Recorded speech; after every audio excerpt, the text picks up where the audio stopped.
So we got it.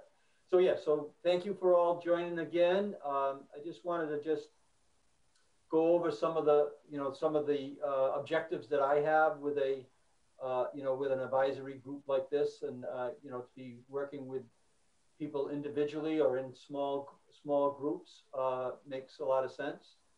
And then also when I do get sworn in, a continuation in some form, whether it's in this form or not, we'll have, we want to have this as being a very valuable resource to us. So that'll kind of like determine how we continue. But for the moment, I just want to thank everybody that's here. I wanted to welcome both Mayor Rivera from Central Falls and Town Manager Randy Rossi from Smithfield, who are both individuals that are really hands-on right now with local municipally managed vaccination sites. So I wanted to welcome them to this advisory group. And I can hand it back to you, Doctor, and thank both you and Mayor Policina for co-chairing this group. Thanks. I think in the interest of time, let's move on and to Hemi Thorson, who's going to give us an update on the national level of how things are, what notable news. And great. Great to see you all. Thanks for having me. I think I'm going to go ahead and share my screen so you can see a little bit of the slides here. So let me do that.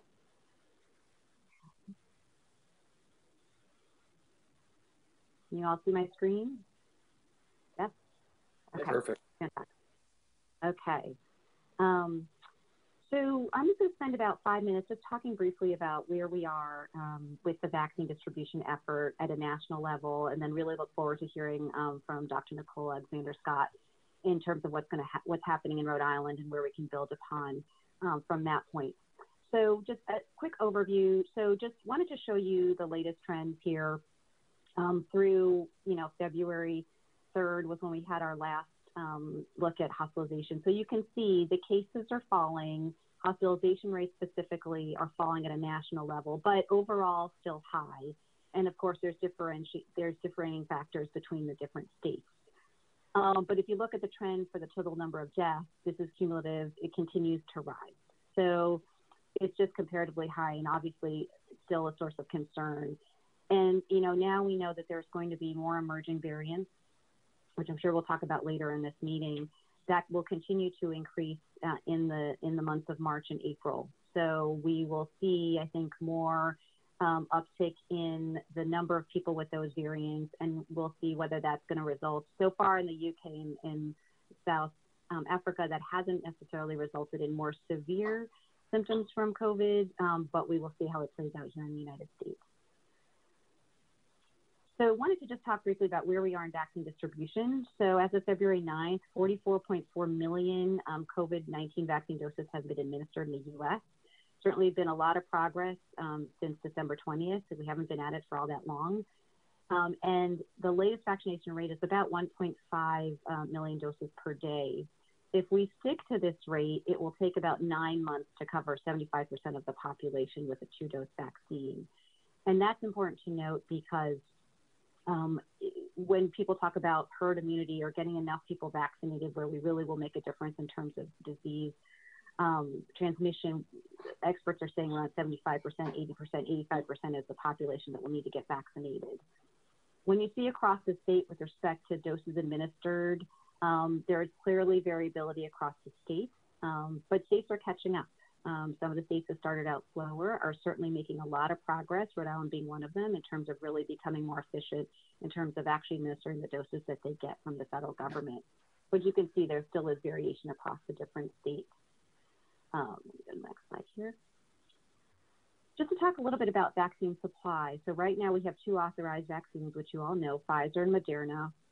The hope is the Johnson & Johnson vaccine, which will be a 1-dose vaccine, will be approved by the end of February, which will be very helpful in they're estimating around 100 million doses for people, and that's really for 100 million people because it's a 1-dose vaccine.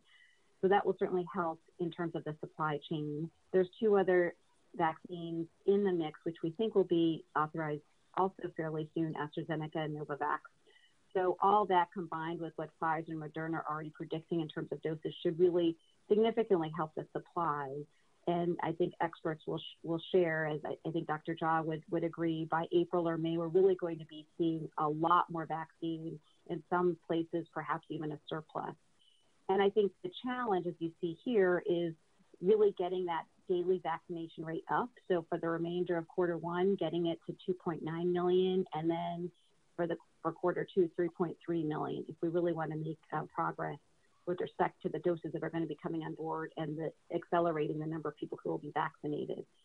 I think the challenge with that, just for states, is being able to think about, the challenges that you have now, which is limited supply and managing expectations and trying to make sure you're getting to the people who are currently eligible, who are not getting vaccinated. And I have an 86-year-old father with COPD who cannot get a vaccine in Florida. So, there are challenges today.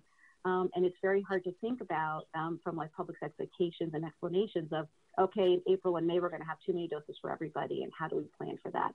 But, I think you all are being very strategic, and I think Dr. Scott will talk about how to really build that program so that you're going to be able to turn the key once you have that many doses, and you're going to really wanting to get out to so many different people who perhaps haven't been able to get it in the first round or continue to wait and in eager anticipation of getting vaccine at a later date. Wanted to talk a little bit about what to think about with respect to state distribution efforts. So we've talked about over 20 states in our work here at Duke Margolis, and we will continue to work with lots of states on their different vaccination efforts. I'll just touch on this on a very high level, and I had a couple of slides to share some examples. I think you're doing a lot of this already in Rhode Island, but thought it would be worth just sharing. So some of the challenges to date of why haven't we been able to do it as quickly as we can? Why is there, continue to be allotments that haven't been used? In the beginning, it was vaccine supply and transparency. So, states only knew week to week what they were getting. That's improving. I think they're now getting a 3-week timeline of insights into how much they're going to actually be getting. But in the beginning of the rollout, you all didn't have that. So it was really hard to plan, where are we really going to be able to go next? Who is going to be able to schedule? How are we going to get the doses to the people who need them? The slow rollout of the federal long-term care partnerships, certainly the case, I think, in Rhode Island and in a number of other states. The pharmacies got their own allotment of vaccine to provide to long-term care facilities, both staff and residents, and many states opted in and offered a portion of their vaccine allotment to those pharmacies as well to get those populations vaccinated. And the rollout in some states were just slow and continue to be in some places where they just weren't able to get the people vaccinated in the way that we all expected they would in those first number of weeks. Some of that was vaccine hesitancy. Some of that was like not enough staffing in certain locations. And some of that was just, learning the process of like pharmacies that hadn't worked with long-term care facilities and building those relationships. Variable public health structure. So there has been, maybe not quite as true in Rhode Island, but in some states, the larger states where there are a lot of counties, there have been some concerns around counties having different allotments and different rules and regulations, and health systems having different rules and regulations of how to get vaccinated. And it's been very confusing to the public. So that has been a challenge, I think, with respect to both communication and hesitancy. On the hesitancy side, I think we saw not all the healthcare providers we thought would get vaccinated did in the first go around, and that's also true with long-term care staff in particular. So that also slowed down the effort in the beginning weeks. And then managing public and media pressure. I think there's a real tension of really improving speed while balancing equity. And I know in Rhode Island and in a number of other states, there was a real interest in making sure we're getting to the most vulnerable, being targeted with the limited number of vaccines that you have and making sure it's getting to the people who need them the most. That is going to take less time than if you say, everybody over 65 can get it immediately. And so I do think that shows sometimes in the data of who is being able to get the vaccine and how quickly. But it's a strategy because in some states that opened up to 65 and older, like in Florida, they don't have enough vaccine for all those people. And so, the example of my father, they're still not able to get to all those who are deemed eligible weeks and weeks ago. Technology for scheduling. That has been a challenge in like every state we've talked to. How do we centralize some of this scheduling so that people are able to get the vaccines when they are eligible and they're able to figure out where to go? I think this is particularly acute for populations that may not be as, computer literate or who may not have the time to, go online for hours and try to figure out where to go. And so, in many of the states we're working with, there's an interest in like what are the options for more centralization or simplification? Where can we get folks to help people who are eligible for vaccines get signed up. And I know some of that work is going on here in Rhode Island, which I'm sure we'll hear about after this. Data reporting and sharing. So, with different demographics, for example, race and ethnicity, we've talked across the states. There is not complete data reporting going on, and that's because, the immunization systems that have been in place were not built for mass vaccination. They were built for flu and, measles and other things that are more routine vaccinations where you're not getting millions of people vaccinated in such a short period of time. They were just not built for that. So, I think the states are trying to catch up. They're building enhancements. I know Rhode Island is as well. But that has to connect to provider systems as well. And there's just been a lot of challenges with respect to the data flow and data input. And so that has slowed down to the reporting of who's been vaccinated, but also the efficiency of actually getting all of the different information pieces, including things like racial and ethnic minority status into the system. Leveraging private resources. So I think some of the states that have had some success have built some good private partnerships, really leveraging lots of different groups to help them with this effort. And I know Rhode Island is thinking about those as well.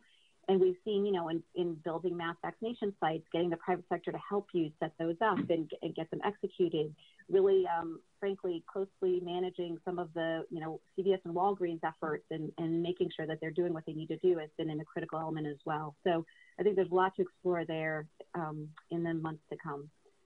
I'll just quickly go through this because I know I want to keep short on time.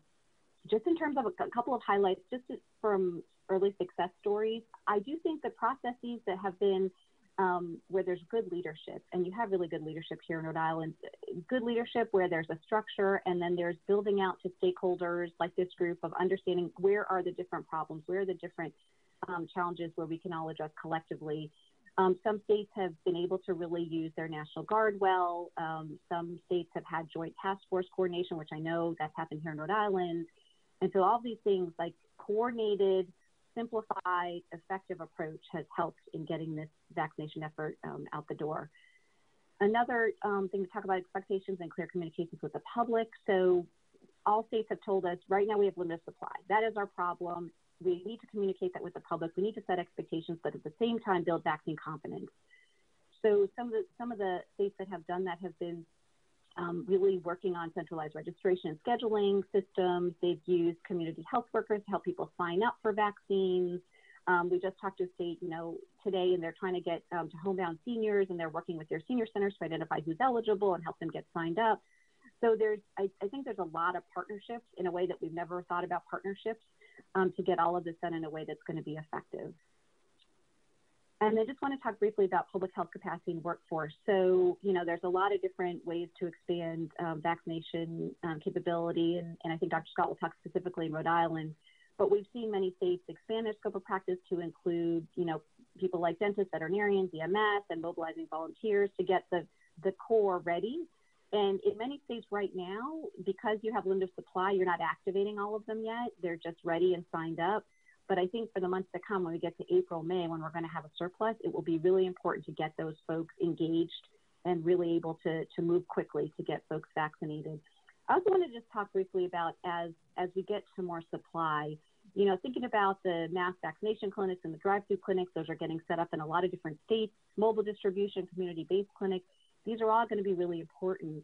At the same time, with the new variants, testing is going to be important as well. And Rhode Island has been leading the nation in testing, and we've talked about that and highlighted that in all of our different work in COVID.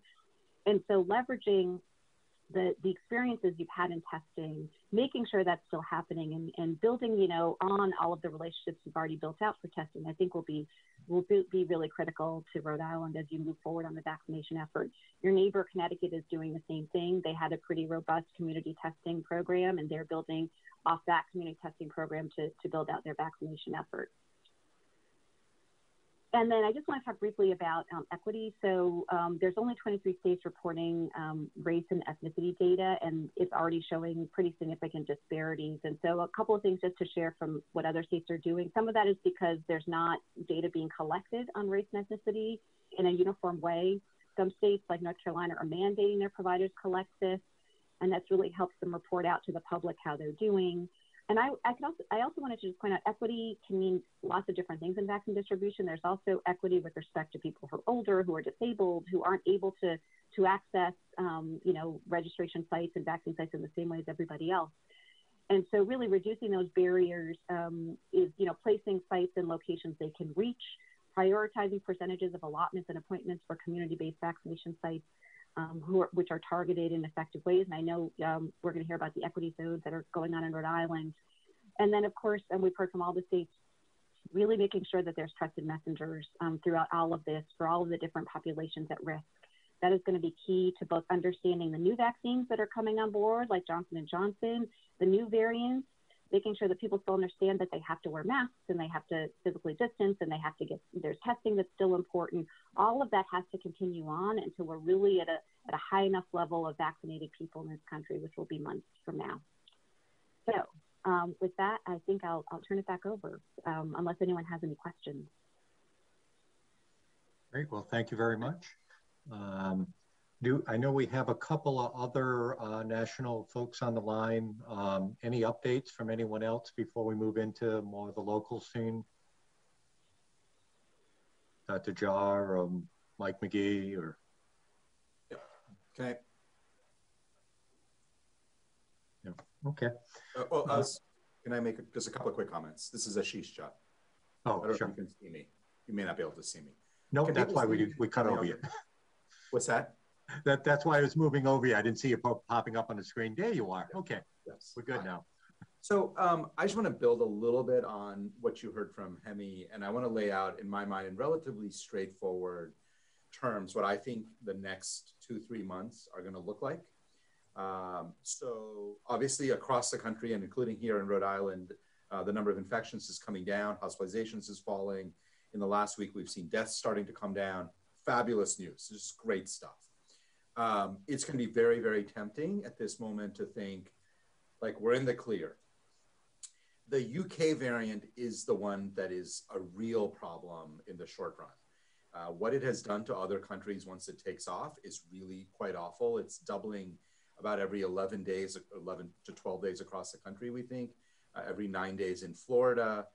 We don't know how much of it is circulating in our community, but it's in 35 states, and there's no reason to think it's not here in Rhode Island. So it is here. And what will happen, what has happened in every other place where it has taken off, is it causes a very aggressive, very fast spike and crushes the healthcare system. And that, the expectation at this moment is that will happen sometime in the second half of March. So we've got some work to do. Now, could we avoid that fate? Absolutely. And I think there's a bunch of reasons to think we will avoid the worst of it. But I think the major things we need to do is we need to get as many vulnerable people vaccinated as possible. That is number one. And then number two is we got to get our infection numbers as low as possible and keep getting people to wear masks and do all the stuff that's really important. There is about a 4-week period we're going to need to get through. So mid-March into early April, mid-April. As Hemi pointed out, right now, the problem is we don't have enough vaccines. I can promise you by May, we will have way more vaccines than people. And that transition will happen probably sometime in April. And by June and July, we're going to be giving away vaccines at the fire sale prices. I'm kidding, but you get the point. We'll have lots and lots of vaccines. That's not going to be a problem. But we do have a short-term problem in front of us, which is if we don't get our arms around trying to get as many people vaccinated in the next 4 weeks, I can promise you that things are going to get really complicated here, and we don't want to be on the short end of that stick. So you have to sort of say we're in an okay period right now. We've got a tough period coming. And then once we clear that, I actually think we should be on a gradual path towards a terrific summer, schools and life starting to get back to some version of normal by the fall. So we have a lot to look forward to, but we've got the next few months. Last point on this is I also have been talking to a lot of states about what they're doing, how they're managing. And really at the end of the day, it's state as problem solver, not state as not state doing everything on its own. But there's a lot of work I think we can be doing. I think Dr. Alexander Scott and her team has been doing a fabulous job. But I think we've got to keep pushing ahead on getting more vaccines out and protecting people. certainly in the next 6 to 8 weeks, or we're going to have a lot of challenges in front of us. So it's just, I think all I'm doing is kind of reiterating what you heard from Hemi. Maybe one last point, because I get asked this all the time. Will the vaccines work for the variants? The answer is yes. Like, they will, largely. So let's not worry about that as the major issue. The question is, can we get these vaccines out into people's arms quickly enough? And that's our challenge. That's what we got to do. Dr. Jha, first of all, thank you for being on this committee. We really appreciate it. I can tell you that as Mayor Policina. You said that you expect this other variant to hit when, did you say? So it's probably circulating already, Mayor, and it is going to get, the expectations are that it's going to get really bad by sort of mid-March, mid to the second half. I was saying second half of March. Could it be a week earlier? Sure. Could it be a week later? Sure. But somewhere in that mid to later part of March is when that variant is going to really become dominant and potentially cause very large spikes in cases, followed by hospitalizations and deaths. Do you have any suggestions that we can do to lessen the blow? I mean, obviously, Absolutely. Stay on message and masks and hand washing and social distancing. Yeah, so 3 things I've been saying pretty much consistently. Get your infection numbers down as much as you can, because you want to spike from a low base, not a high base. Second is everybody should be upgrading their masks right now. So about a month ago, I changed my mask habits. I always wore a mask, but started wearing higher quality masks. Third is, again, and this was brought up, like, we've got to keep pushing on having more and more testing, because the tests work just fine for these variants, and we got to identify them. And then vaccinate, vaccinate, vaccinate. Thank you, doctor. Thank you very, very much, sir. Just to reinforce what Ashish was saying, I've heard from several states the same thing. There's been a lot of emphasis this week on the race. That's how they refer to it, a race against these various different mutant strains. And if you take that to heart, what it does is it raises the question about strategy and your supply chain, and how you can bump up the number of people by going after this in a little bit different way. That means, at least in some other states, trying to do these vaccinations in a more mass setting, closer to home, in brick and mortar settings that people are familiar with and that are within a close distance to where they live. This is a little bit different than what many of us have done in the past, but if in fact we want to get close to herd immunity sooner rather than later, it probably is going to require a little bit different strategy than we've been using up to this moment. Thank you, Mike. I appreciate that. I think it's a good segue going into our local strategy, and Dr. Alexander Scott, I think, is going to give us a quick update on where we stand with that. Doctor, could I just ask one quick question before we go? I don't mean to cut in. A quick question I have is, I know we're talking about a surplus coming.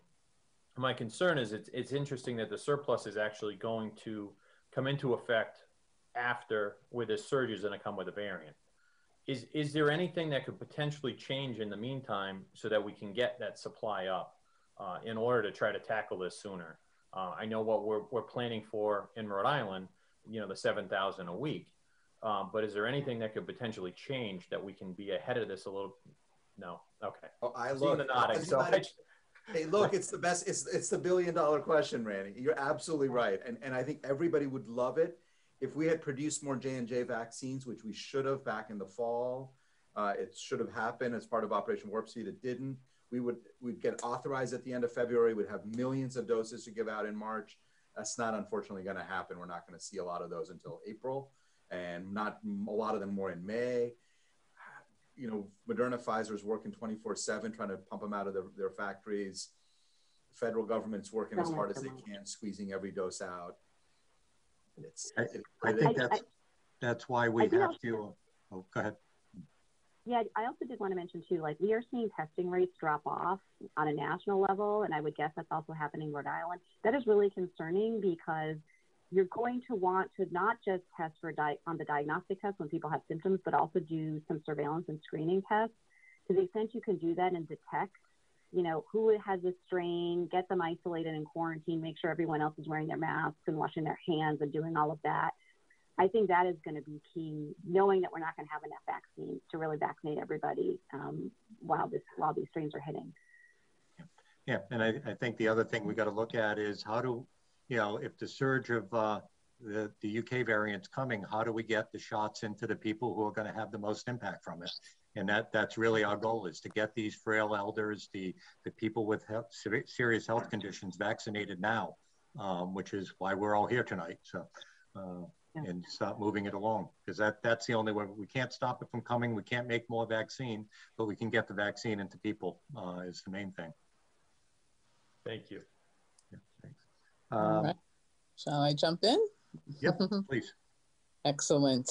I appreciated Emmy's presentation and certainly all of the questions. And I love having the opportunity to share with you the intel and briefings that Governor McKee has been getting, so you can have a sense of all of the work that's occurring, and certainly welcome inputs as we're going. I like starting with this slide because it really keeps front and center what our overall goal is. Make sure we activate all of the protective measures that we can to ensure that our healthcare system capacity is maintained and not overwhelmed. And so every element of our strategy is focused on decreasing hospitalizations so that we're able to care for those the way we need to across our healthcare system. So from our standpoint, our focus has been testing, treatment, and vaccinations. That has really been the strategy that we've deployed to really take us through the remainder of this into the summer. As you've heard, we continue to be number one with testing. And even with that, we've had the focus of increasing and expanding testing even further. We currently have capacity for about 25,000 a day. We're pushing for over 30,000 tests per day, and strongly encouraging weekly testing, regular testing, particularly for those who are out and in the community, because we know without a doubt that is going to be a critical tool to getting us through this. We have our testing strategy since the beginning that has been SOS, symptomatics, outbreak response, and surveillance, and have really built out that surveillance piece, the asymptomatic testing. So we're going to continue to push from that perspective. We also have treatment as a core element. We know the monoclonal antibody treatments that are available are designed to prevent or minimize hospitalization. They are indicated for individuals prior to hospitalization, and every opportunity we have to get the message out about its availability, we have been taking. You know, it's indicated for individuals 65 years of age and older, or with an underlying illness, if you test positive for COVID-19 and have symptoms. And our focus has been really make it as accessible as possible. If you have a healthcare provider, you can call your healthcare provider. We've informed all of the providers in the state on how to get access to treatment, all of the different treatment sites that are available and where they can refer their patients. And if you don't have a healthcare provider, we've actually partnered with the Brown Emergency Medicine Department, so that through telemedicine, we're able to provide a provider access to any individual who's interested and get them set up for treatment right away. And then, of course, vaccinations, which I can dig into a little bit more. But I'm showing this slide to really highlight that focus on all three, and to emphasize that we're doing our best to have an overall COVID response site focus. Try to put as many elements into one site as possible so we can really streamline and make as effective as possible the focus on testing, treatment, and vaccinations. So particularly in our more densely populated communities or communities of color, communities that have been more disproportionately impacted. We are taking testing sites and building out, having field-based contact, case investigation and contact tracing in person there at the site, so that we can engage directly in the appropriate languages and directly connect people to the resources that are needed, with quarantine and isolation referrals in place right then and there, getting people access to cash assistance, food, and housing, which we know are critical to having anyone be able to support the quarantine and isolation guidance that they are given. We're also adding to sites the monoclonal antibody treatment where we can, where we're able to have the setup and a clinical provider who can engage and have it occur, so that when someone gets tested, they can just walk down the hall to the access to the treatment, in addition to have a telemedicine referral or contact their healthcare provider. And then similarly, we're really looking to build out on the success of the testing infrastructure to have our vaccination infrastructure built out. I really like referencing that, because now people are very comfortable with it's a given that we're number one in testing. We've been that way for months. There's a very comprehensive system in place that allows individuals from across the board to get tested through an array of channels and opportunities, local, statewide, a variety of approaches. And early on, as we built that system, it was bumpy. We went through some lessons learned and tweaks. We knew we were on solid ground, but had to make some steps to strengthen it. We're seeing that repeat now with vaccinations and have a very strong foundation to leverage as we go forward. So with vaccinations, we have the current timeline that is in place based on our current supply. It's important to understand that for our public access, which is the end of phase 1 and approaching into phase 2, we've decided to take an approach that allows us to really focus on those who are at highest risk of being hospitalized or dying. So once we have passed our early groups in phase 1, which include the healthcare workers, first responders, people in congregate settings, long-term care, nursing homes, assisted living, corrections, other congregate setting group homes, and others, we are working through that list and not waiting, but have already begun vaccinating those 75 years of age and older, and look to continue with an age-based approach, while also layering on an approach with underlying health conditions, knowing that that significantly increases the risk of hospitalizations, and then maintaining across all of it a focus on geography, which elevates our core priority of achieving equity, and recognizing the fact that certain communities, particularly communities of color, have had disproportionately higher rates of cases and hospitalizations cumulatively over the course of this pandemic response. And equity means that we push the additional resources that are needed to the areas that need it most, so that we can get the outcome that we need.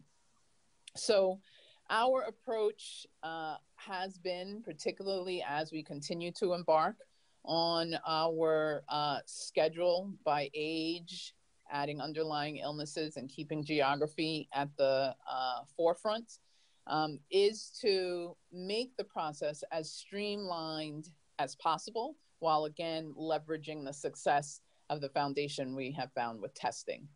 So we are going to be focusing on 3 channels through which people can get vaccinated across all of the eligibility groups, the 3 groups that we're highlighting. And we're intending that once we move to the next group, all 3 channels will update together. and stay in lockstep so that it can be as well understood as possible for the end user and the public. And so retail pharmacies are going to be the first approach. We're starting with CVS and Walgreens. We are intending to expand to other retail pharmacies that are looking to partner with us. This is coordinated by the feds, but we have a little bit more control over it than our prior long-term care federal pharmacy partnership rollout. So this way we'll be able to really help push on having a more acceptable administration rate. And I can talk about that in a minute if needed. We also have a local regional approach where we will engage with our municipalities and in particular for the longer term, work on at least 5 regional pods supported and run by our municipal partners that will allow for additional accessibility more locally for individuals from certain parts of the state and make sure that we are geographically balancing this across the state. That will be accompanied by and very closely aligned with our state-run sites. In those larger sites, volume is going to be key. Our current state-run site in Cranston, Saconaset, now can do several hundred vaccines an hour. Thank you to our National Guard and our Center for Emergency Preparedness and Response and all of the partners that really help make that happen. We have the ingredients to that system and plan to be able to expand that as we need to.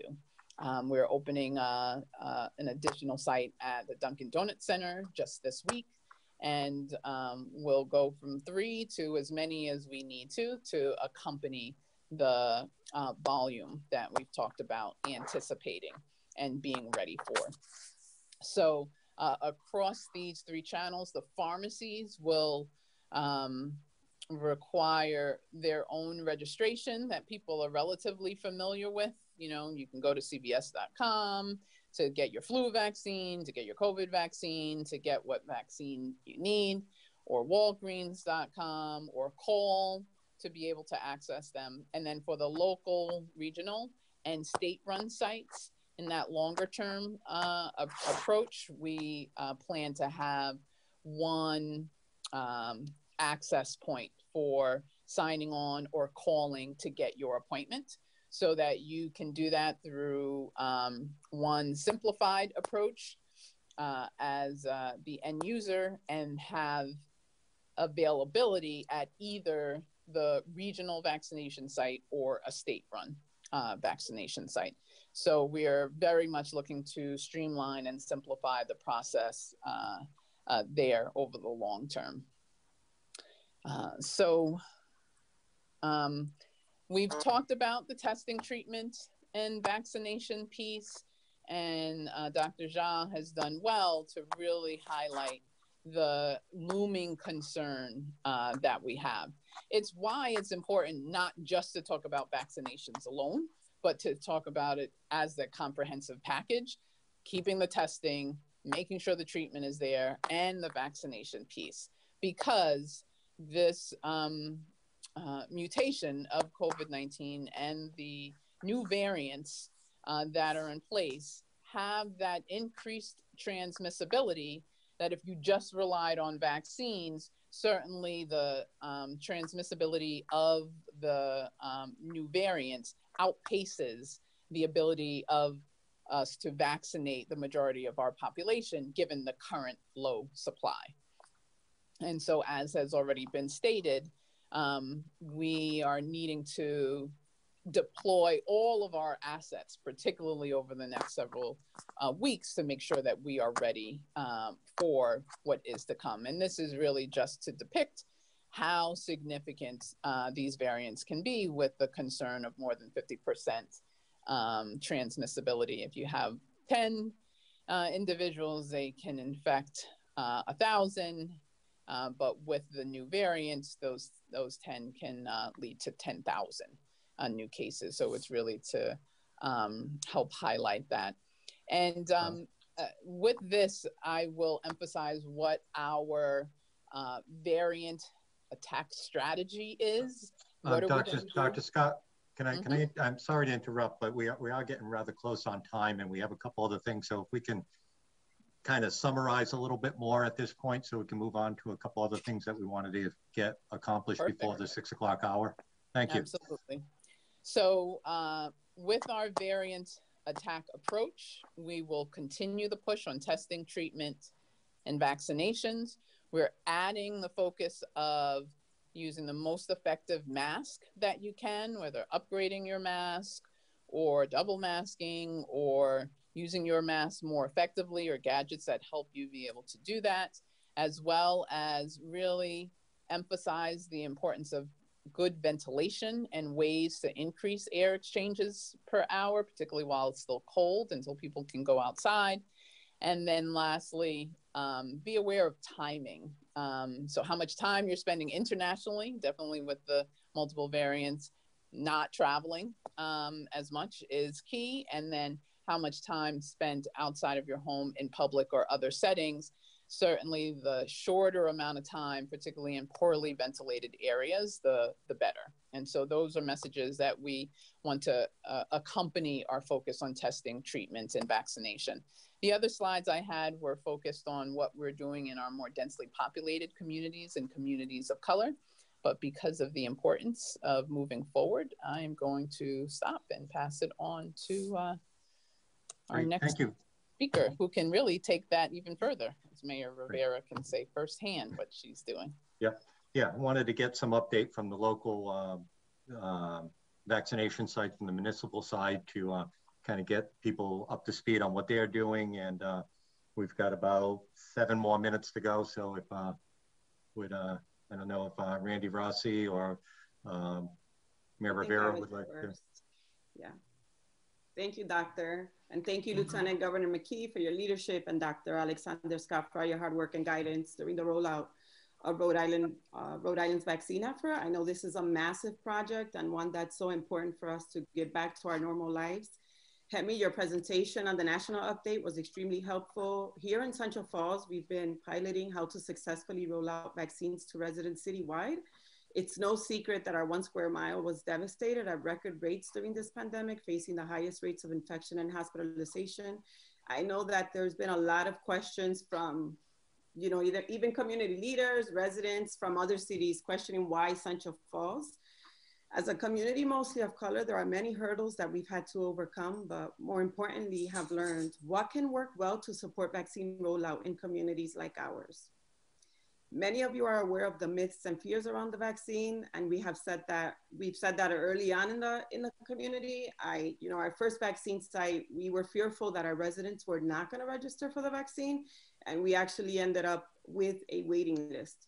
So putting trusted voices and faces at the forefront of the vaccine effort is critical. Residents hearing consistent messaging about safety goes a long way. In my city, I have a strong relationship with many of the residents. I made it a point to be extremely present, speaking about the importance and safety of the vaccine. I made sure I was available to answer questions, and they were hearing from me directly. I've hosted Facebook Lives. We've had in-person conversations. We've had phone calls, walking our streets, visiting our local businesses. I've made sure that we also continue talking about the importance of masking for residents to continue to get tested. So we've suggested to the residents, all of our businesses, to at least test twice a week, and also talking about the antibody treatment that we have here in our city. As many local municipalities can understand, there's no one communications channel to reach residents, which has been somewhat of a challenge because we've had to count on social media. Not everybody's on social media. We've worked with the schools, we've worked with the housing authority to help us with robo texting to get these messages out. We've also put door hangers. We've worked with RIDO, the Department of Health, to have door hangers at every door just with information and a phone number on the website where residents can go and get the information, especially in their language. You know, we live in a community where it's 65% Latino, and many of our residents don't speak English.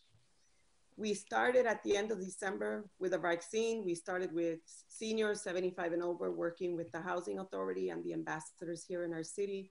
making sure that we target that community and having the on-site vaccines for the high rises here in the city. The registration process, takes time. They ask important screening questions. Many of our residents would be unable to register on their own because they've had a lot of concerns or because they're not computer savvy. So having a team to make sure you support these residents that are not able to register for whatever reason is really important. After the Housing Authority started, our vaccine effort has been expanded because we've been working with Dr. Eugenio Fernandez from Estina's Clinic, from Estina's Pharmacy, our local pediatrician, Dr. Nelkin, who's been a hero in our community. I think she forgot she's a pediatrician and she's just focused on anything that has to do with COVID, and the Blackstone Valley Community Health Center. With so many of our families experiencing high rates of infection and hospitalization, our entire 1 square mile needed to be targeted to make a huge impact. We've been hosting vaccine clinics every week and have entered the phase of some of our residents already receiving their second dose. Our vaccine clinics, particularly our large clinics happening on the weekends, we were working Saturday and Sundays, have been a tremendous example of power of community. Our weekend clinics are all volunteer effort. We have about 25 volunteers that look forward to coming to these vaccine sites to help. The amount of people that are coming to get the vaccine, they are so grateful that they are getting the vaccine here in the city of Central Falls. We're actually getting residents from other cities trying to register for our vaccine site here. And it's, it's really hurtful to me as a mayor that I have to tell them that they can't get the vaccine in my city because we have a waiting list now here for our residents. I made sure as a leader of our community that I am at every vaccine site that we have in our city because this instilled trust in our community. I know there were questions at the beginning. But myself, other leaders from our community, some directors, our city council members and community members have been at these vaccine sites. So having this grassroots volunteer effort has helped build trust in the process and helped our community become more comfortable with the vaccine and the process of getting registered. We have many families that are undocumented who are afraid to go to these vaccine sites. So trust is very important. And this is why I make sure that a lot of everything that we put out is in the different languages, and that a lot of it comes directly from me because they trust me as a leader in this community, and they also trust the other leaders and council members. So we make sure that it comes from us so that they can trust us and register for the vaccine.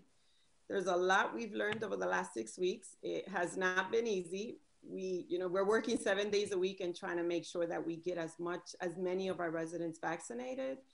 As other municipalities begin rolling out more vaccines, I would love to be a resource for you and share what we've learned in our city. I would love for you to visit my city and see how we're working with the vaccine sites. I got to thank Lieutenant Governor McKee, who came last Saturday, and he saw firsthand how well run our vaccine sites are, and it's organized. The people who have come are so appreciative of the work that we're doing in the community and how well organized these are. There's a lot of questions around the vaccine, and it's critical that we're accessible to the residents to just continue, letting them know that they should get the vaccine and why they should be getting the vaccine. Great. I'm here to support any of you. Our next vaccine site is going to be Saturday. We'll be there from 9 to 5. Great. You're more than welcome to come and visit. We really appreciate it, Mayor Rivera. We're definitely going to be turning to you because I think you're facing a lot of issues that we're going to be facing in every other city, and we really appreciate your input. Quickly, I know Randy Rossi was going to give us a quick update on North Smithfield. Smithfield, no problem. Smithfield, sorry. No problem. We don't talk about those North Smithfield people. Yeah. So we actually, we're running 2 models up here in Smithfield.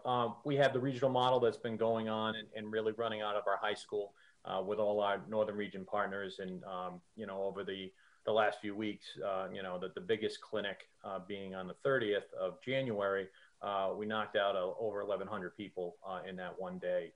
What we're doing now is pivoting to the local for the 75+ population.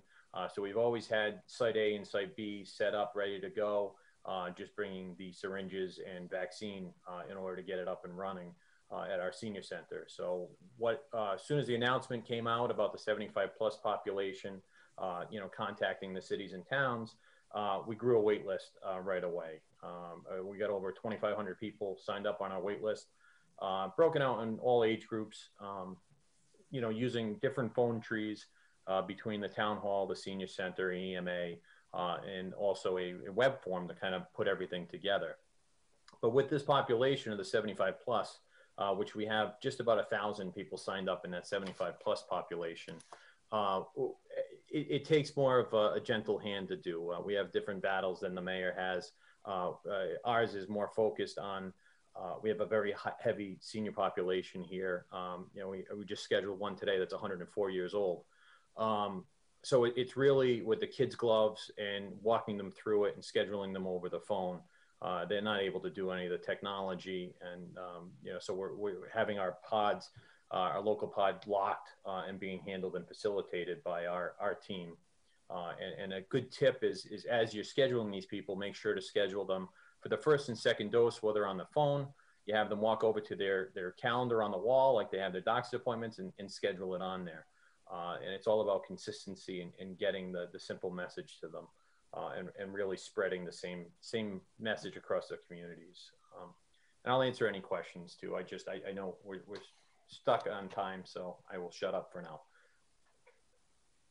Doctor, there are 2 questions in the chat box if you want to address those.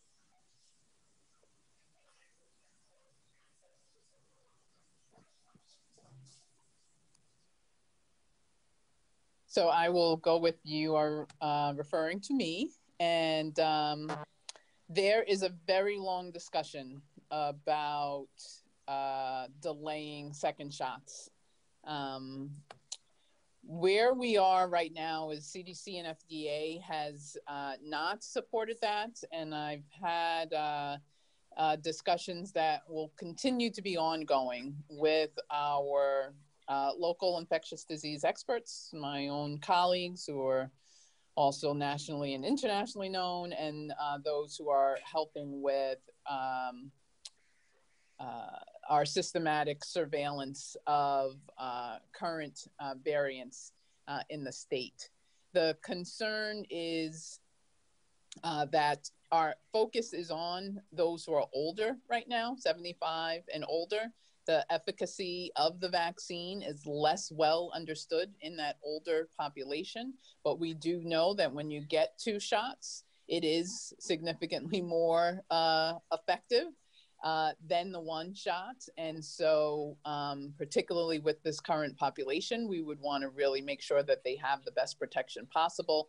And then from an immunology standpoint, there are concerns about worsening the risk of developing additional mutations or encouraging the variant if there are individuals who are inadequately immunized because of having just 1 shot. So the number of the unknowns that are in place currently are requiring us to continue with the 2 shots where we know it's going to work, and getting as many people prepared as possible before the variants come. But we are eager to learn what we can from, you know, colleagues in the UK and elsewhere to continue to assess. So for upgrading masks, we are definitely looking for a variety of ways to help increase awareness about wearing your masks more effectively. And so people will be able to buy their own upgraded masks. We are looking for ways to procure additional masks, KN95 surgical masks, and others. We want to help make sure people know what they can do to just wear their own masks more effectively. And certainly folks have seen nationally people double mask wearing and doing other components. So just continuing to raise awareness about the effectiveness of masks and how critical they will be has been the approach we have. Thank you. Mayor Policini, do you want to wrap things up for us? Sure, sure. First of all, once again, I just want to bring something to this group's attention. I mean, tonight, no one mentioned the school teachers, and I want to make sure that we keep the school teachers, we focus on the school teachers who obviously they want to go back to the classrooms, but many of the school teachers that I've spoken to have some comorbidity issues that they're concerned. So I just want to keep that going, keep that conversation going. Let me say that I'm very grateful to Governor McKee that he's put together such a an important intellectual group. I mean, we're ready to roll. We're ready to hit the ground running. And I want to thank Dr. Nicole for your leadership also. You're juggling a lot of balls in the air. It hasn't been easy. And we thank you for that. And let me say too that as I talk to our firefighters throughout the state, as soon as we get the vaccine, our firefighters are ready to put them in the arms of the people that they serve. So we're ready to go. Once again, it's a supply and demand situation. And I've also spoken to several of my colleagues in government, mayors, managers, and town administrators, and they're ready to open up their local pods also and work together with other communities. So I just want to say thank you to you, Governor McKee, for obviously putting such a diverse group together with the knowledge this group has. This is truly the Super Bowl team. So I want to thank everybody that participated, and please, with your ideas are very important. We are going to beat this because we are strong. We're Rhode Island, we're Americans. We're going to beat this. So I thank everybody tonight who's here. Once again, Dr. Scott, thank you, because I'm sure it hasn't been easy for you. I know I kind of have an idea what you're going through. That's why I asked you if you're having nightmares about COVID. So thank you for your leadership. Thank you all. Thank you so much. Thank you. Take care. Talk next week. Thank you. Great. Thank you, everyone.